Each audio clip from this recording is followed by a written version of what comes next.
Bom dia a todas e todos. Antes de mais nada, eu gostaria de agradecer aos organizadores deste evento e todas as pessoas que permitiram a realização do evento, as pessoas visíveis e invisíveis. Estou extremamente contente de estar aqui. Eu tenho certeza de que vai ser um encontro extremamente estimulante intelectualmente e que, sem dúvida nenhuma, vai trazer muito em termos de interlocução e parceria. Eu tenho é uma honra estar aqui e encontrar pesquisadores e responsáveis administrativos extremamente competentes. Eu digo isso porque eu compartilho a ideia de que a perspectiva comparada é a melhor maneira de entender o que está em jogo nas migrações internacionais, especialmente quando a comparação é feita no espaço e no tempo, ou seja, quando o trabalho analítico de comparar não se limita a comparar no mesmo período diferentes países, mas também compara processos comparáveis em diferentes momentos e em diferentes espaços. Contudo, a comparação das migrações internacionais no espaço e no tempo evita três limitações comuns nas ciências sociais. As duas primeiras limitações são bem conhecidas dos especialistas, é o que se chama o nacionalismo metodológico e o globalismo metodológico.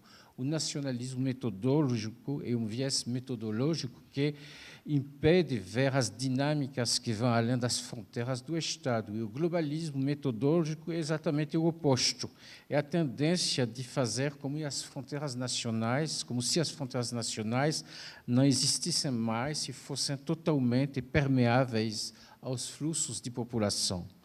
A terceira limitação é menos conhecida, embora tenha um efeito muito forte no pensamento das migrações internacionais.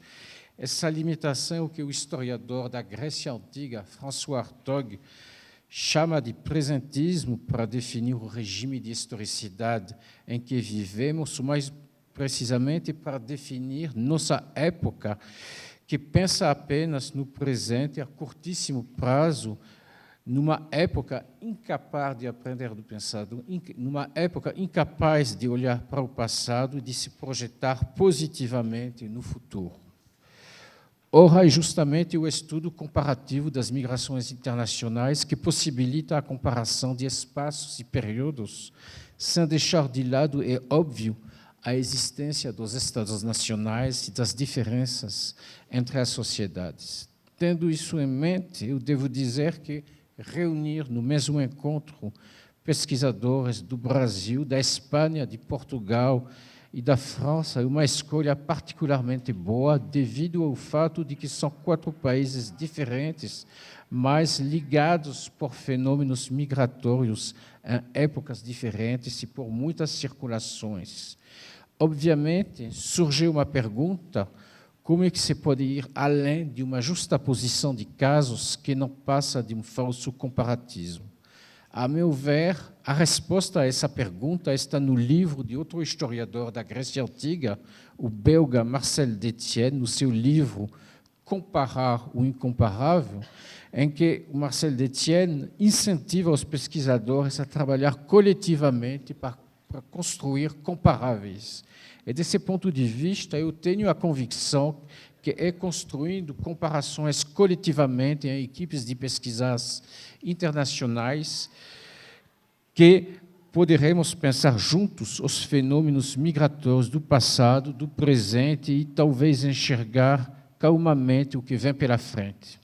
Há uma pedra no meio do caminho. Essa pedra é que ainda dependemos muito de ferramentas analíticas, de marcos teóricos, que foram construídos a partir do caso dos Estados Unidos. Eu quero deixar bem claro que eu não tenho absolutamente nada contra os Estados Unidos, nada contra a academia estadunidense. Eu até considero que é o país em que os estudos migratórios foram muito desenvolvidos, mas o fato é que, sejamos europeus, sejamos latino-americanos ou africanos, esses marcos teóricos dificilmente permitem analisar todas as realidades sociais que nos interessam. Só para tomar um exemplo, eu vou tomar uma das comparações feitas entre a França e os Estados Unidos. A França e os Estados Unidos, por um lado, têm um ponto comum: eles são dois países que receberam ondas maciças de imigrantes internacionais desde quase o início do século XVIII, mas, por outro lado, o campo dos estudos migratórios é muito recente na França. Por incrível que pareça, o campo dos estudos migratórios se constituiu há mais ou menos 50 anos atrás, o que é há pouco tempo. E, lentamente, eu faço parte de uma unidade de pesquisa, a Unidade de Pesquisa Migrações e Sociedade, a URMIS, que foi o primeiro laboratório focalizado nas migrações, enquanto nos Estados Unidos, as pesquisas sobre as migrações e sobre a vida dos migrantes existem desde o surgimento das ciências sociais nos Estados Unidos, no final do século XIX. Então, qual é a razão dessa diferença entre esses dois países que têm uma história migratória longa? A razão dessa diferença se deve ao que se convenciona chamar o modelo assimilacionista francês, ou a ideologia unitária francesa, que faz com que, desde o século XVIII, desde a Revolução Francesa, se considera na França que o reconhecimento político das diferenças coletivas é uma ameaça para a República, é uma ameaça para a unidade da nação. Inicialmente, eram as diferenças regionais que pareciam ameaçar a força de um Estado centralizador. Hoje em dia, o que parece ameaçar a unidade nacional na França, do ponto de vista dos políticos, é muito mais a chegada de migrantes não europeus e apresenta de muitos muçulmanos, inclusive dentro dos descendentes de imigrantes de imigrantes africanos ou árabes. Infelizmente, o que se vê na França é que há muito menos interesse em comparar o Brasil e a França.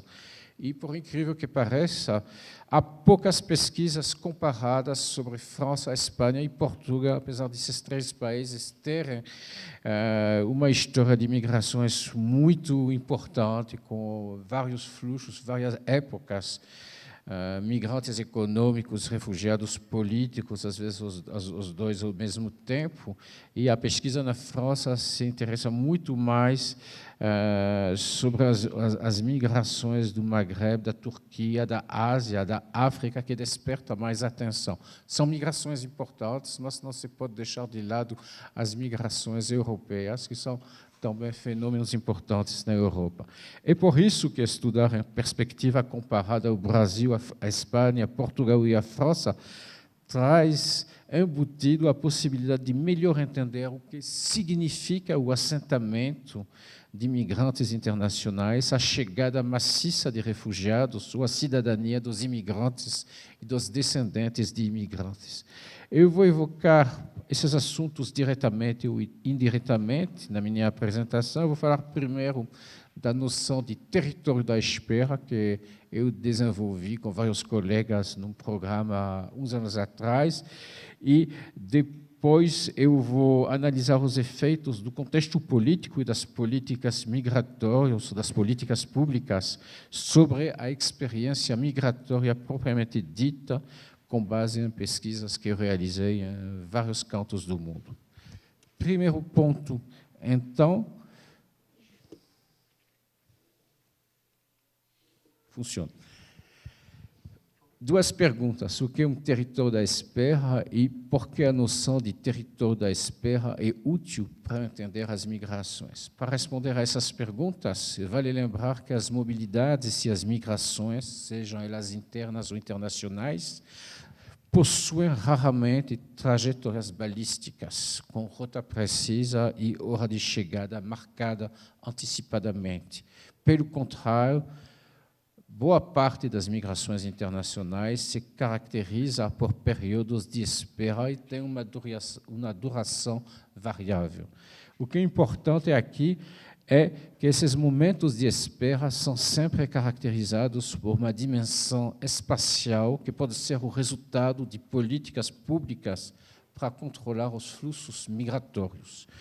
Essa noção de território da espera é derivada dessa constatação. Podemos dar exemplos bem conhecidos: a ilha de Ellis Island, no porto de Nova York, as hospedarias no Brasil, no século XIX, no Brás, em São Paulo, a Ilha das Flores, no Rio de Janeiro, e pode ser o caso também hoje na França dos centros de acolhimento das pessoas que pedem o asilo, que são hospedadas longe das cidades, na maioria dos casos, no tempo em que o pedido de asilo está sendo examinado.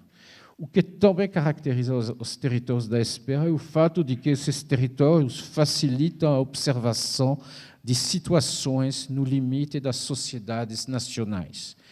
Também são espaços onde podemos observar o exercício do poder do Estado, a falta relativa do Estado, o Estado que pode prolongar o período de espera, que pode intervir para ajudar, para facilitar a vida dos refugiados e pode permitir a livre circulação de imigrantes. Seria, por exemplo, interessante comparar os efeitos desses territórios da espera nos 4 países considerados em diferentes períodos e em diferentes países.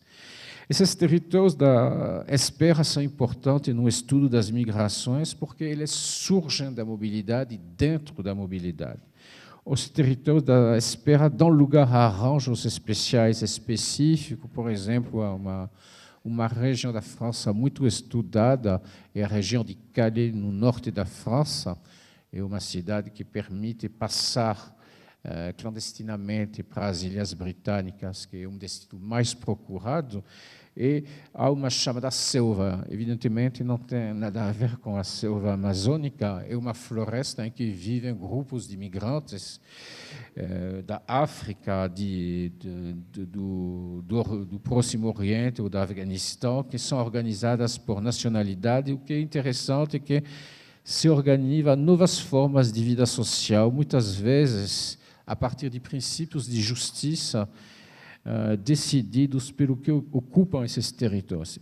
Evidentemente, são regulações sociais frágeis, nem sempre respeitadas, mas essas regulações permitem viver nesses territórios e por isso que esses territórios da espera precisam ser investigados. Há outro ponto essencial a ser destacado quando se fala de territórios da espera. Esses territórios podem ser espaços específicos, mas nunca são totalmente independentes dos espaços circundantes, sejam eles próximos, como os portos, os aeroportos, os gigantes, como as montanhas, os oceanos ou as florestas, que os migrantes pretendem atravessar.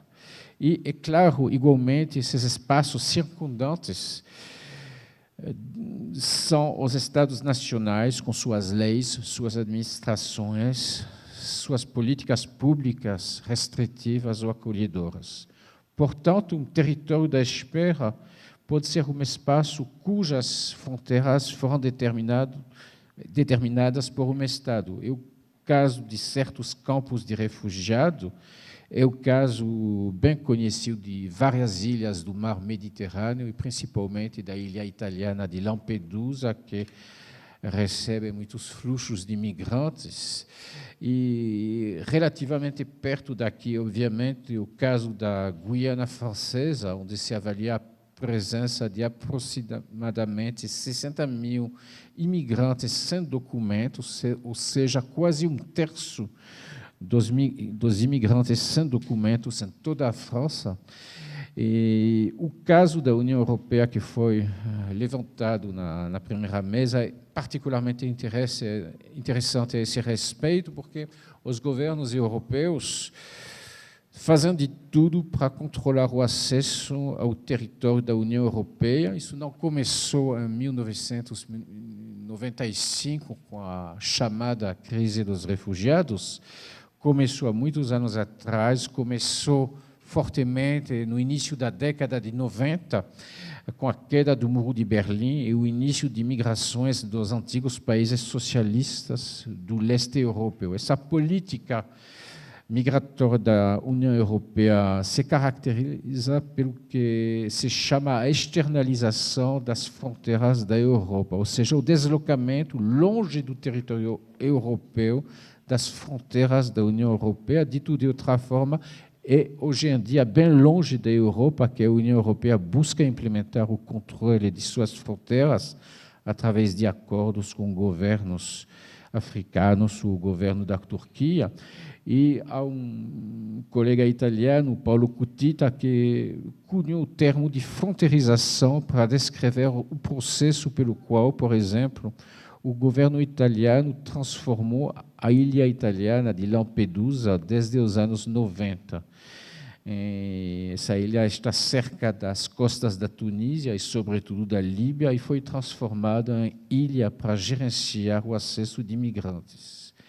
E esse processo de fronteirização, vou dar mais uma ideia, esse processo de fronteirização delinea uma fronteira bem longe da europeia. Por exemplo, vocês veem aqui o caso das ilhas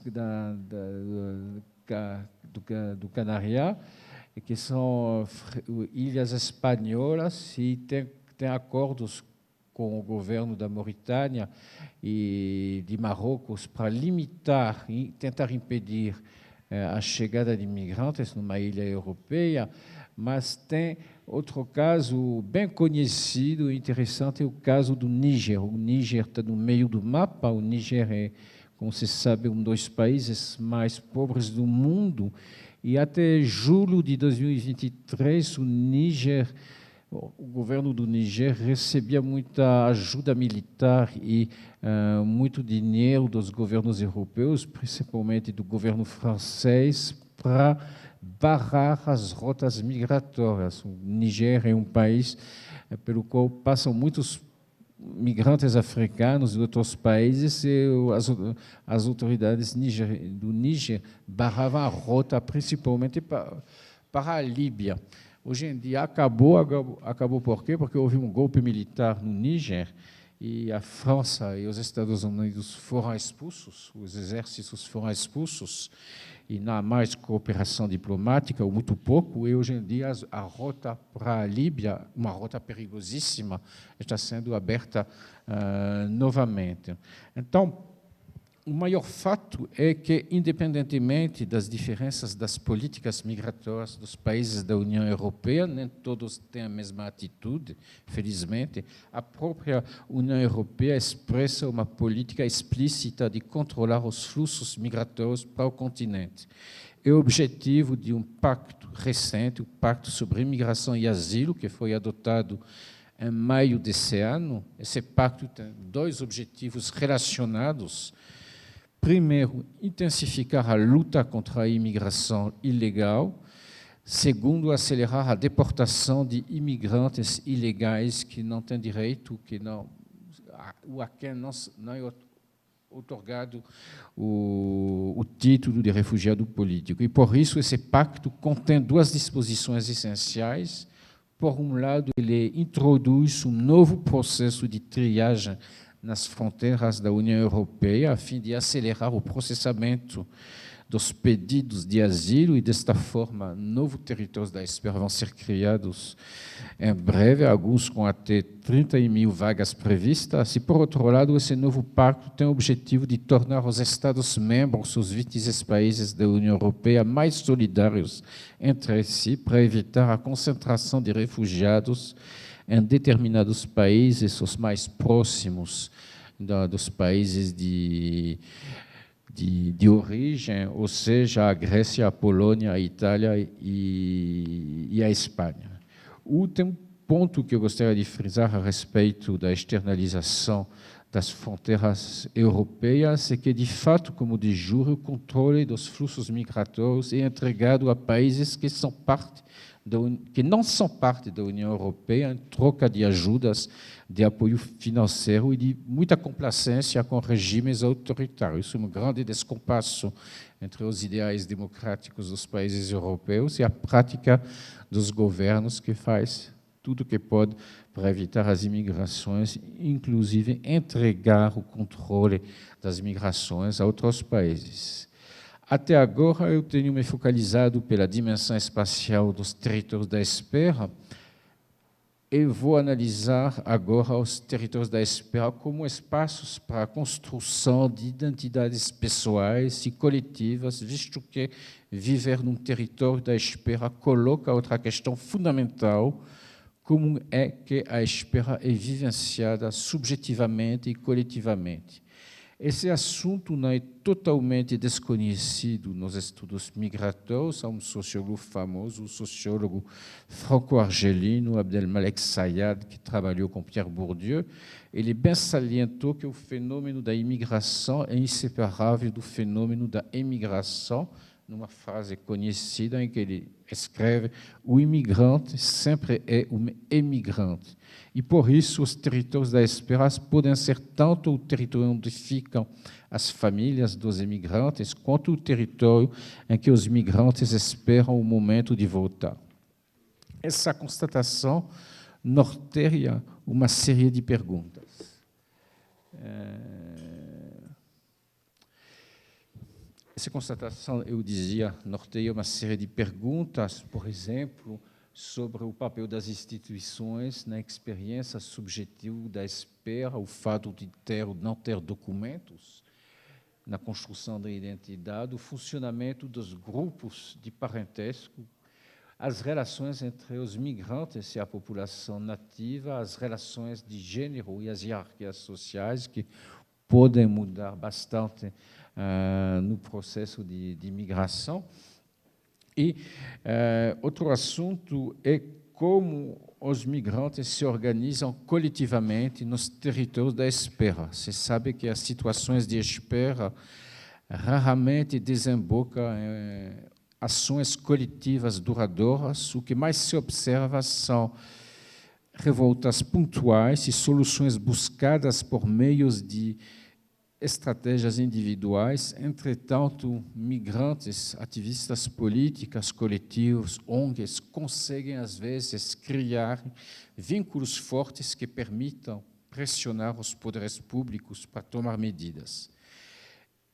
Eu vou agora tocar no segundo ponto que eu mencionei no início da minha fala, ou seja, os efeitos das políticas públicas sobre a experiência migratória propriamente dita. Eu gostaria de começar a partir de pesquisas minhas realizadas na África do Sul e Moçambique, no Brasil, no norte de Portugal e na França. No final dos anos 2000, eu trabalhei com os migrantes moçambicanos em Joanesburgo, na África do Sul, e depois com os operários bolivianos no setor da confecção de roupa nos bairros pericentrais de São Paulo, e usei a comparação para comparar as duas migrações e examinar o descompasso entre os ideais democráticos de ambos países e a realidade social. No caso da África do Sul, há um descompasso entre o fim do apartheid e a xenofobia, que é muito forte nesse país, em que os migrantes africanos não são bem recebidos e pouco dizer, há muita violência. E é uma situação que surpreendeu muitos observadores que pensavam que o fim do apartheid ia transformar a África do Sul em um país extremamente aberto ao resto da África, mas não foi isso que ocorreu, porque o fim do apartheid ocorreu num contexto de crise econômica que não mudou muito a vida dos pretos sul-africanos dominados pelo apartheid. E essas migrações da África, e principalmente de Moçambique e Zimbábue, que são os principais países que têm migrantes na África do Sul, é uma migração em que os migrantes são muito maltratados, tanto pela população nacional como pelas instituições sul-africanas que não têm muita política para acolher os migrantes e tomar conta dos migrantes. No caso do Brasil, pelo menos no caso que estudei, os operários bolivianos em São Paulo, eu me deparei com uma situação bem diferente, porque esses operários bolivianos consideram que o Brasil é um país acolhedor, que os brasileiros não são racistas comparados aos argentinos. A Argentina é referência negativa. Eles consideram que o Brasil é um país acolhedor, com um sistema de saúde, o SUS, muito bem desenvolvido, que é verdade, em si, e muito mais quando se compara com a situação da saúde pública na Bolívia. Mas eles... Então, como é que se pode explicar que migrantes internacionais consideram que o país em que eles estão é um país bom e acolhedor? Não é muito frequente no estudo das migrações internacionais. Acho que tem pelo menos duas razões. A primeira razão é que os bolivianos da confecção não competem com os brasileiros no mercado de trabalho. Eles estão em oficinas de costura que empregam muito pouco brasileiros e um modo de vida particular. Mas a segunda razão é muito mais interessante, é que eles convivem nos bairros do Brás, do Paris, do Bom Retiro, com brasileiros vindo do Nordeste, que muitas vezes também sentem na pele o preconceito dos paulistas que fazem banca da sua ascendência europeia, e isso faz com que são duas populações que, de certa forma, não têm um forte sentimento de pertencimento ao mundo paulista. Outro ponto importante que eu gostaria de salientar, eu sei que muitos pesquisadores reunidos aqui também compartilham essa perspectiva, que eu acho importante de não separar analiticamente o estudo das migrações internacionais e o estudo da etnicidade, das relações interétnicas, das relações interraciais, do preconceito racial. E uma das diferenças entre São Paulo e Joanesburgo remete ao fato de que as categorizações étnicas e raciais são muito mais fortes na vida cotidiana na África do Sul do que no Brasil. E por essa razão que eu penso que devemos levar a sério que os migrantes nos ensinam, não é que seja uma verdade científica, mas é um ponto de partida, e por isso que eu propus a noção de comparatismo comum para descrever as operações de comparação que os imigrantes fazem a respeito das sociedades em que eles vivem e trabalham. E agora vou abordar rapidamente outro assunto a partir dessa ideia de comparatismo comum. Eu vou fazê-lo a partir de uma pesquisa que eu faço hoje sobre os porteiros e as porteiras em Paris. Há mais ou menos 10 mil porteiros e porteiras nos prédios parisienses e 75% deles são de origem portuguesa. Um percentual muito importante, então eu não vou explicar aqui como que em menos de 50 anos os portugueses tomaram conta desse setor do mercado de trabalho. A imigração portuguesa na França é uma imigração importante, pouco estudada, por incrível que pareça, mas é a segunda população estrangeira, depois dos argelinos, foi a primeira por mais de 20 anos. Hoje em dia, há mais ou menos 1.200.000 pessoas na França que são de origem portuguesa, a metade com a nacionalidade portuguesa e a outra metade com a nacionalidade francesa, uma dupla nacionalidade. Mas o caso dos portugueses na França é muito interessante em termos de comparatismo, porque eles competiram no mercado de trabalho com outros grupos migratórios. E quando os portugueses chegaram na França maciçamente entre 1959 e 1973, eles não tinham um nível de qualificação muito alto, pelo contrário, não falavam francês, diferentemente dos argelinos, e, no entanto, eles cederam, eu não vou dizer melhor, mas eles cederam menos mal que os argelinos na França. E isso se deve ao que o saudoso sociólogo Albano Cordeiro chamou para-raio magrebino. para explicar que os portugueses não se depararam com o racismo e a desconfiança que enfrentavam os magrebinos na França, principalmente os argelinos, no momento do fim da Guerra de Argélia, que foi perdida pela França e que despertou muito racismo na França. Isso não quer dizer que a situação dos portugueses foi boa, eles enfrentaram condições de trabalho muito difíceis, mas a trajetória do grupo foi melhor. Uma pesquisa recente, realizada por uma jovem socióloga, Margot Delon, a partir de dados estatísticos, confirma essa posição específica dos portugueses na França.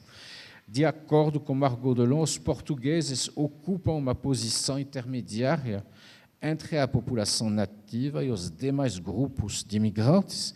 E Margot Delon sugere em particular que os portugueses, apesar das diferenças com os Estados Unidos, ocupam uma posição similar aos grupos que nos Estados Unidos estão entre os brancos e os africanos americanos. Ela se baseia na sociologia de Eduardo Bonilla Silva, que considera que hoje em dia há 3 tipos de população. Nos Estados Unidos, os brancos no topo, os africano-americanos embaixo, e no meio, o que ele chama de brancos honorários, honorary whites, que tentam aceder ao grupo dos brancos e que, para aceder, aceitam tacitamente as normas e os valores. Ela fala que, no caso dos portugueses, seria mais ou menos o mesmo processo. Eu acho que é uma ideia interessante, apesar de que eu discordo um pouco dela com a transposição rápida da sociologia de Eduardo Bonilla Silva. Eu fiz esse rápido comentário sobre a imigração portuguesa porque não apenas ilustra uma possibilidade de comparação, mas também porque ela permite levantar outro ponto que eu acho muito importante pesquisar na perspectiva comparada, e o ponto é a questão dos termos a serem utilizados nas comparações internacionais. Como se sabe, o vocabulário analítico muda de uma sociedade para outra, e até o ponto que termos que se assemelham nem sempre têm o mesmo significado em 2 países, e a situação pode ainda ser mais complicada quando os significados mudam com o passar do tempo. Eu só vou dar um exemplo com a palavra assimilação. A palavra assimilação é um termo, um conceito comum nos estudos migratórios, em muitos países, nos Estados Unidos, na França, no Brasil. Aqui no Brasil, o nosso colega aqui presente, Márcio de Oliveira, bem mostrou na sua análise da obra de Florestan Fernandes, que é esse sociólogo, mudo de foco, depois de ter estudado fenômenos migratórios, e passou de uma temática assimilacionista dos imigrantes à temática da integração e da sociedade de classe. Mas, se considerarmos o caso francês, a palavra assimilação hoje foi quase abandonada na pesquisa acadêmica, e foi abandonada por uma razão simples, que a palavra assimilação tem uma ressonância colonial. A assimilação era o objetivo político dos colonizadores franceses, quando havia o Império Colonial francês, e a ideia era que os chamados indígenas deviam se assimilar à civilização francesa. Então, os descendentes de imigrantes recusam esse termo, como eles recusam a injunção de integração, que eles analisam e veem como uma imposição de normas e valores. E por isso que a palavra assimilação está muito pouco utilizada, está sendo utilizada apenas nas análises da assimilação segmentada, que tenta mostrar como diferentes grupos de imigrantes se assimilam de forma diferente na França. Então, chegou o momento de concluir. Para concluir, vou partir de 2 pontos conhecidos, mas que não podem ser esquecidos. O primeiro ponto é que a história da humanidade tem sido basicamente uma história de mobilidades e deslocamento, desde o surgimento de Homo sapiens na África há mais de 200.000 anos. E o segundo ponto é que a humanidade, o ser humano não seria o que ele é hoje sem esse percurso de adaptação e deslocamentos em muitas partes do mundo. Além do mais, como se sabe, é impossível impedir migrações internacionais, os dispositivos podem ser muito bem feitos, mas os migrantes sempre conseguem. E, obviamente, isso não significa que os Estados nacionais não sejam agentes decisivos, são agentes decisivos, mas eu acho que, para hoje, pensar as migrações internacionais em perspectiva comparada permitem identificar dinâmicas comuns no tempo e no espaço e se afastar de uma preocupação excessiva com as urgências do presente e a capacidade dos Estados nacionais em incorporar os imigrantes. Eu vou terminar em pouco tempo, eu me cronometrei hoje pela manhã, acho que estou um pouco abaixo dos 40 minutos que eu fui autorizado a falar, mas eu acho que o desafio que nós enfrentamos é o desafio de analisar metodicamente as migrações internacionais e suas consequências, o que significa jogar um balde de água fria sobre assuntos polêmicos, e disso decorre que há, ao mesmo tempo, uma distância necessária entre a agenda dos pesquisadores e a agenda dos decisores, mas, ao mesmo tempo, há uma necessidade de diálogo de suma importância. E eu vi hoje pela manhã que os representantes dos ministérios estão muito mais interessados na pesquisa acadêmica que na França, que o país parece ser, pelo menos atualmente, um país mais aberto a esse tipo de relações que na França. O que é importante hoje, eu acredito, é realizar pesquisas comparadas a partir de grupos de pesquisa internacionais em que cada membro possa contribuir com seu conhecimento, visto que ninguém pode pretender reunir todo o conhecimento sozinho. Então, como você vê, as questões colocadas pelo estudo das migrações internacionais vão além dos estudos migratórios, de forma mais geral. Estudar as migrações internacionais supõe colocar a questão da democracia no mundo contemporâneo, o que é a democracia, o que é um Estado democrático, que medida ele protege não apenas os nacionais, os cidadãos de direitos, mas também todas as pessoas que atravessam as fronteiras, como foi dito hoje pela manhã, eu gostei. Isso supõe colocar a questão da democracia no mundo em que, como você sabe, particularmente vocês, brasileiros e brasilienses, a própria ideia de democracia está sempre ameaçada e precisa ser constantemente defendida. Eu agradeço vocês pela sua atenção. Muito obrigado.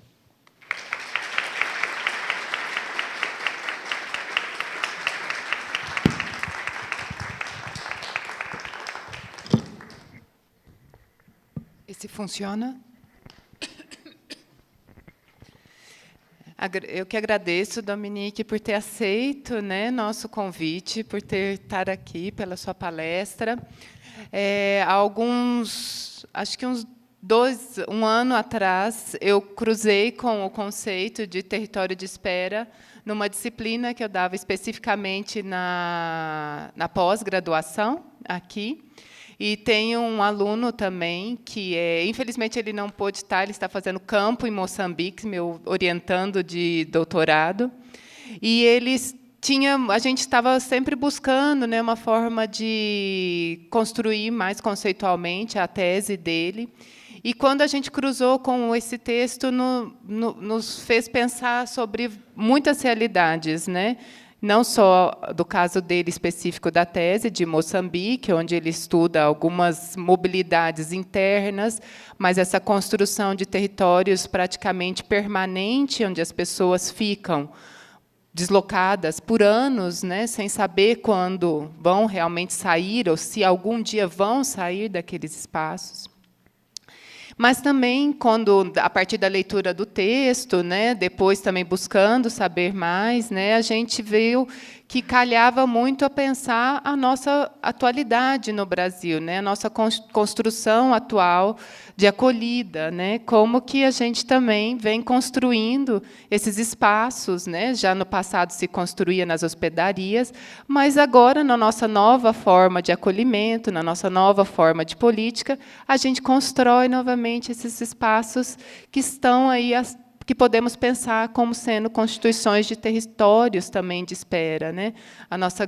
Vamos ter a Iana, que vai falar mais tarde também sobre a operação acolhida aqui, que nós temos, um espaço ali em Roraima, né?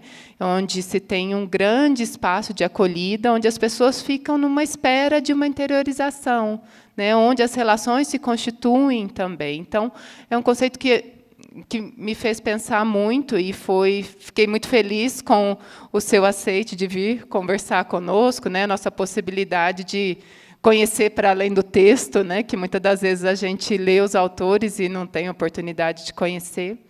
Então, eu acho que cabe também, nos ajuda muito a pensar a nossa realidade que se constitui aqui no Brasil, né? Nos últimos anos, com vários espaços, né?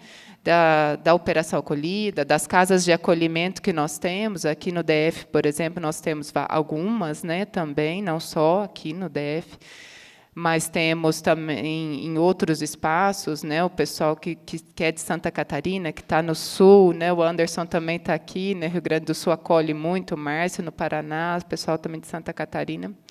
Então, eu acho que nos ajuda muito a pensar. Mas eu não quero me delongar aqui, queria passar a palavra para quem tiver alguma pergunta, um comentário, uma sugestão.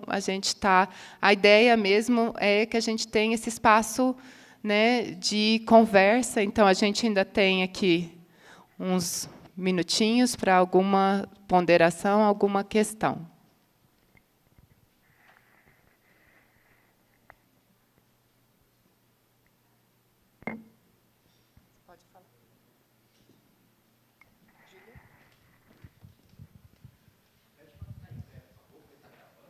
Tem que ficar em pé aqui Parabéns pela fala, né? E eu queria, Dominique, se você pudesse reflexionar um pouco sobre o território de espera na União Europeia, mas intra-União Europeia. Ou seja, tem muita gente que fica em centros de refugiados, né?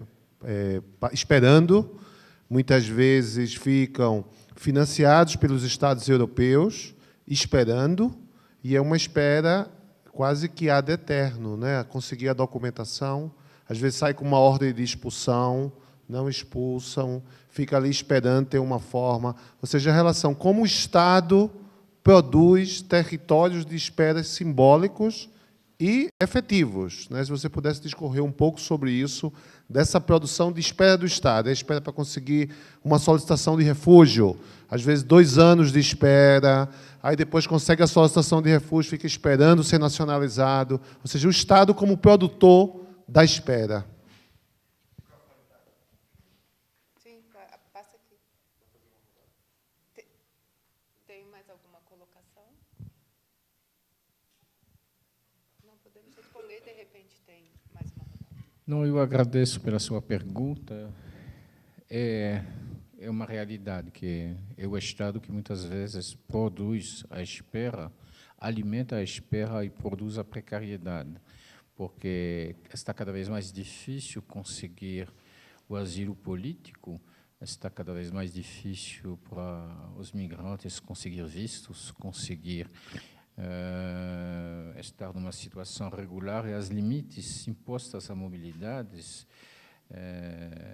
provocam um aumento de situações de irregularidades. É evidente que, se as fronteiras fossem mais abertas, teria movimentos de ida e volta. Muitos migrantes não voltam mais porque eles não sabem se eles vão poder regressar novamente à França. E, de fato, quando o pedido de asilo, por exemplo, é vetado, você recebe um documento administrativo conhecido na França como a OQTF, é uma ordem de deixar o território francês. Você tem um mês para deixar o território francês. Se você não deixa o território, você fica solto na rua até a polícia prender você. E, em muitos casos, você não está sendo expulso por muitas razões, mas tem poucas expulsões, na verdade, em relação ao número de pessoas ilegais, o que não quer dizer que a vida deles é fácil, porque eles não têm acesso a trabalhar legalmente no mercado de trabalho, recebem salários fracos, não têm direitos sociais, não têm proteção de saúde. Então, é um tema das políticas públicas e das discussões, é um assunto conhecido, mas, no caso da França, não houve medidas de regularizações maciças.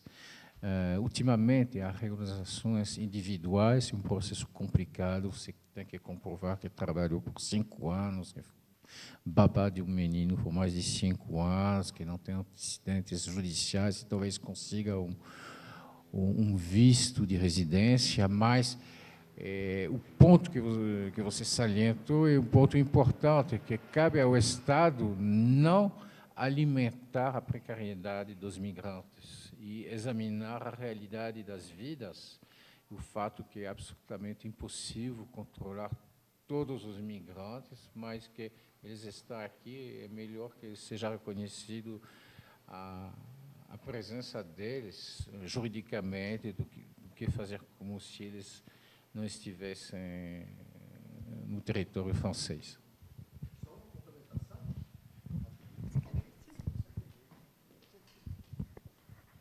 Como é espaço de debate, né, e a proposta do evento é a gente comparar políticas e debater políticas, eu acho que a sua fala, né, me provocou nesse sentido, né, de como, do ponto de vista, comparando os países do sul global com o norte global, e se a gente tiver essa produção de território de espera, que ela é basicamente do norte global, né, e umas políticas irracionais. Né? Ontem eu estava discutindo aqui com a Sônia e o Roland, que, por exemplo, na Espanha, a pessoa solicita refúgio, eles pagam o hotel, fica 6 meses pago o hotel pelo Estado espanhol, e depois de 6 meses denegam o refúgio, negam o refúgio, e a pessoa fica na rua com uma ordem de expulsão. Ou seja, é uma realidade, e lógico que eu achei interessante a sua fala, né, como o Sul Global também não é a panaceia da esperança. Aí a gente viu o caso da África do Sul, em relação aos moçambicanos, né? Mas a gente vê aqui na América do Sul realidades muito dinâmicas. Né? Eu acho que você citava na sua fala, né, o fato de ter a diretora do Departamento de Imigrações, coordenador-geral, na universidade, escutando uma fala de um acadêmico, isso é inusitado na Europa. Né? A gente vê uma certa dispersão e um certo isolamento. De modo que eu acho que é importante pensar essa questão do Sul global, o Norte global, não como lugares de panaceia, mas que, do ponto de vista, e a sua fala você falava, o marco teórico epistemológico vem dos Estados Unidos. Né? E eu acho que, do ponto de vista hoje, pensando aqui no continente do hemisfério sul, e eu digo geopoliticamente, não só uma questão geográfica, temos muitas coisas que acontecem aqui que são boas para pensar em termos de políticas migratórias. Não? E como a gente pode discutir essas questões e como aqui a gente não evoluir em relação ao norte global, que não é farol para ninguém hoje nesse ponto, tanto os Estados Unidos quanto a Europa, que são políticas completamente irracionais. Quando você fala de um certo distanciamento da administração com a pesquisa, é um eufemismo, porque, na verdade, é um afastamento, que o tema da imigração é um assunto político tão quente na Europa e na França, que tem uma política muito mais aberta que a Espanha, por exemplo, né? Por criticável que sejam algumas medidas espanholas, mas a França é muito mais fechada, mas não tem muitos políticos de esquerda ou de direita que realmente tem uma visão atualizada dos fenômenos migratórios que não são tão importantes na França, que existem, as migrações são inevitáveis, mas tem realmente uma recusa em tomar conhecimento dos dados da pesquisa. A Luciana Tinha uma pergunta, se você conseguisse vir aqui, ou pelo menos ficar em pé para aparecer também. Que como estamos gravando, para depois aí para aparecer ali. Bom dia. Obrigada pela fala, por escutá-la. Nós temos trabalhado com crianças imigrantes. E temos pensado também sobre essa questão dos territórios de espera.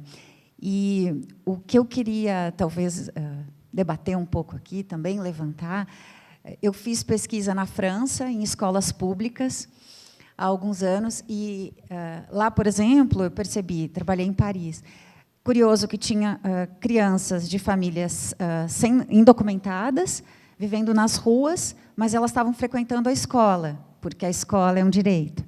Aqui nós temos crianças nos abrigos, em Boa Vista, em Pacaraima. Nesta espera, os pais ficam lá, mas as crianças frequentam a escola.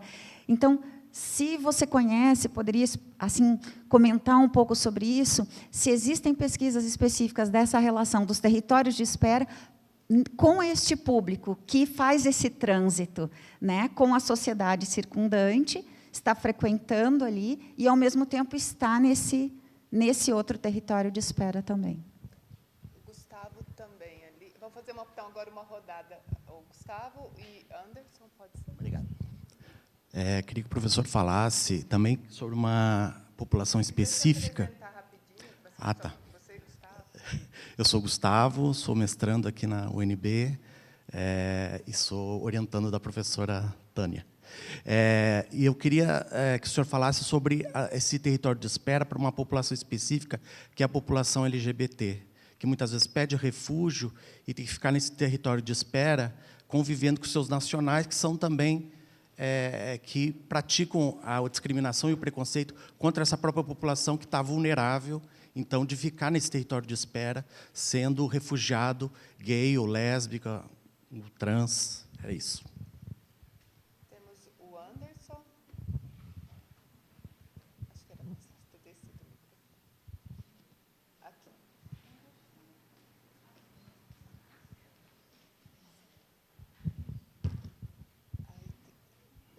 Bom dia. Eu queria só fazer um comentário, depois eu ouvi o professor Dominique. Bom, eu acho que foi super importante a maneira pela qual você trouxe a discussão em relação à experiência de mobilidade, a partir desse duplo nível, né, da experiência da mobilidade, a partir também da imobilidade, ou seja, como, a meu ver, duas dimensões constitutivas, né, da experiência migratória. E em relação ao conceito, seja a própria ideia de espaço de espera, o território de espera, a meu ver, também tem a ver com isso, a duplo nível, né?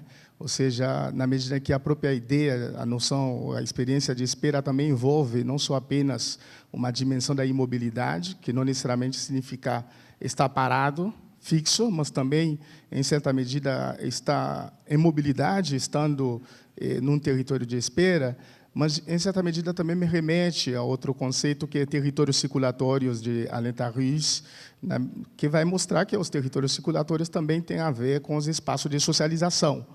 E os territórios de espera também têm a ver com os espaços de socialização, né? Daí eu queria te ouvir um pouco nesse sentido, em que medida que você... que a própria ideia de territórios de espera lança luz também em relação aos territórios circulatórios.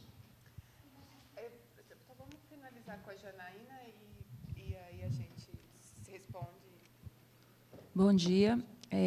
Eu trabalho diretamente atendendo imigrantes e refugiados aqui em Brasília.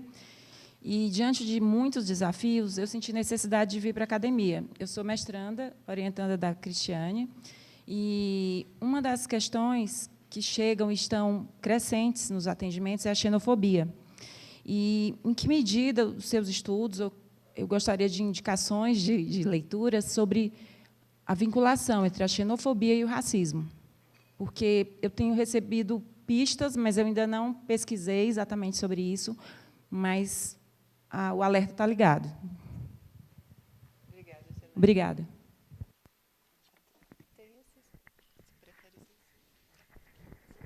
Obrigado. Obrigado pelas perguntas. Eu vou tentar responder todas as perguntas, que são muito instigantes. A primeira sobre as crianças migrantes na França. Na França, normalmente, não se pode expulsar uma criança. E, particularmente, uma criança nascida na França de pais estrangeiros, em situação sem documentos, é uma coisa que se faz muito pouco. Eles têm direitos de ir à escola, mas os pais permanecem numa situação limitada. Então, os centros de acolhimento são centros muitas vezes afastados das cidades, o que complica as coisas. E tem uma política de relocação de imigrantes longe das cidades, em regiões pouco povoadas, que muitos migrantes não gostam. Que não há perspectiva. De forma mais geral, eu devo dizer que a França é o país mais procurado pelos migrantes internacionais que atravessam a França, e consideram que os países do norte da Europa e Inglaterra proporcionam melhores condições e mais possibilidades. Mas existe esse fato de que a escola é obrigatória para qualquer criança a partir dos 3 anos de idade até os 16, o que você observou muito bem. O que é interessante é que são nessas escolas que muitas vezes os franceses se dão conta do que é a experiência dos migrantes, porque os migrantes não são mais pessoas desconhecidas, são os pais de tal menino, tal menina que é o amigo, amiguinha do filho, e que há redes de solidariedade, organizações que, a partir do caso das crianças escolarizadas na França, tentam evitar, muitas vezes conseguem evitar a expulsão dos pais. Então, isso é uma das focais a partir dos quais se pode ver mudanças na percepção das migrações internacionais e mudanças do discurso sobre um país que muitos franceses estão convencidos de que a França está enfrentando uma onda enorme de migrações. Na verdade, é falso. Há migrações no mundo todo, mas a França recebe um número muito aquém da média na Europa de imigrantes. Então, o ponto de observação da escola é um ponto de observação interessante, tanto do ponto de vista da política pública, que torna obrigatória a escolarização das crianças, qualquer que seja o estatuto dos pais, mas como é a partir da escola e da socialização dos meninos que os franceses, pais de alunos, se dão conta de que alguma coisa não funciona na democracia francesa. Sobre a perspectiva LGBT, eu não conheço muito bem. A única coisa que pode ser que sua pergunta está muito fundada, porque as perspectivas LGBT na área das migrações, como em outras áreas, permitem ver até que ponto nosso mundo é binário. É uma população que representa, não sei, 10, 15% dos refugiados. É verdade que se pode conseguir o estatuto de refugiado político por perseguição relacionadas às escolhas pessoais em relação à sexualidade, mas nos dispositivos das políticas públicas, por exemplo, de acolhimento, a questão LGBT está muito mal colocada. Por exemplo, eu conversava hoje com nossa colega que vem de Roraima, que fala que na Amazônia se separa homens e mulheres, mas o que se faz dos LGBT, se coloca eles com as mulheres, com os homens. O que acontece? E é o problema dos dispositivos, porque ou você separa homens e mulheres e você quebra as famílias, ou você coloca todo mundo junto, se você expõe os mais frágeis à violência dos outros. Então, desse ponto de vista, eu devo dizer que pensar com o olhar LGBT é um ponto importante, porque isso remete, sem dúvida nenhuma, à realidade dessas migrações internacionais e da questão dos refugiados hoje em dia. A terceira pergunta, eu não sei se vou poder bem responder, porque a questão, efetivamente, os territórios da Esper são territórios de socialização e não são tão desorganizados por exemplo, há muitas pesquisas na África, por exemplo, na situação de trânsito dos africanos no Marrocos. Como é que se organizam os senegaleses, as pessoas do Mali no Marrocos? Tem grupos com uma organização específica, não é um chefe, mas pessoas que têm uma autoridade. São momentos de socialização, sobretudo quando o provisório continua muito tempo. Hoje há um crescimento, por exemplo, das igrejas evangélicas no Marrocos, o que é interessante, elas são muito frequentadas por migrantes africanos, o que é interessante porque normalmente num país muçulmano a existência de outras religiões não é permitida, mas tem essa força dos evangélicos de constituir um espaço de socialização no Marrocos. E eu concordo também com o fato de que a espera é uma experiência subjetiva em que, por exemplo, se reformula o projeto migratório. No início da migração tem um projeto migratório, eu vou passar 5 anos trabalhando muito no exterior, pegando no pesado, poupando o mais que eu posso, e depois voltar para a minha terra e abrir um negócio, mas, na verdade, a espera faz com que esse projeto migratório se reformula aos poucos com o passar do tempo e com as limitações da espera. A última pergunta é uma pergunta muito teórica, eu não sei se vou poder responder, porque diferenciar xenofobia e racismo é um debate muito importante nas ciências sociais, até que ponto são duas coisas diferentes, até que ponto a xenofobia é um comportamento absolutamente negativo, mas é diferente do racismo. Por exemplo, os moçambicanos na África do Sul não falam em xenofobia, eles falam em racismo dos sul-africanos e dos pretos sul-africanos. Eles veem isso como uma forma de racismo. E, inclusive, hoje em dia, por exemplo, tem o último livro de Loïc Vacan, que acaba de sair nos Estados Unidos, é Racial Domination, em que ele considera que não se pode falar de racismo academicamente, que o racismo não é um conceito acadêmico, que é muito mais adaptado falar em dominação racial, em vários tipos de dominação racial, que o racismo é uma palavra do senso comum. O livro é muito bom, eu não concordo com o Loïc Vacan nesse assunto, eu acho que é uma palavra que faz sentido para muita gente, que não se pode jogar assim, mas eu vou pensar no assunto, talvez seja melhor você me passar seu e-mail, e eu vou responder com mais tempo, com mais referências, porque é um assunto importante. Até que ponto a rejeição é apenas uma rejeição de pessoas diferentes, como poderia ser de um vilarejo um pouco longo, ou uma questão fundamentada na ideia de raça e de diferença racial. Acho que é um assunto importante.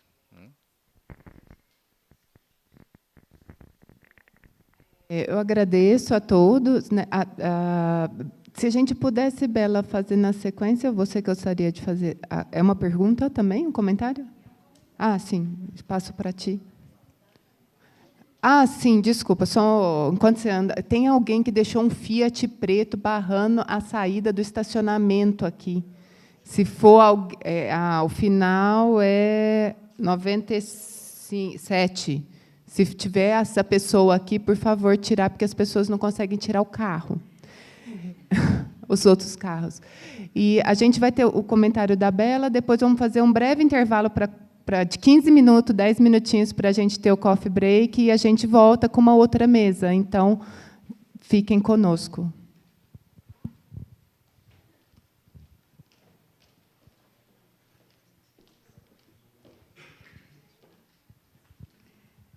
Bem, primeiro quero agradecer a palestra. Eu sou Bela Feldman Bianco, professora de antropologia da Unicamp e trabalho com migrações há muitos anos. É um comentário, porque acho que é muito importante essas pesquisas todas desse momento tão difícil para a migração, né, de criminalização da imigração, mas a discussão, e é importante estudar esses tempos de espera, os territórios de espera, a circulação, o que está acontecendo. Mas também tem um perigo, que eu sinto, de naturalizar essas questões, de naturalizar o território de espera,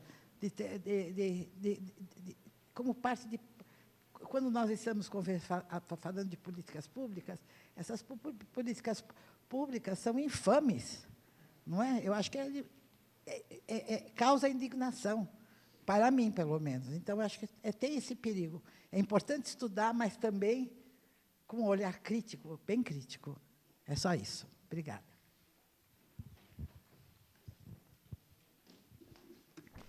Não, eu concordo.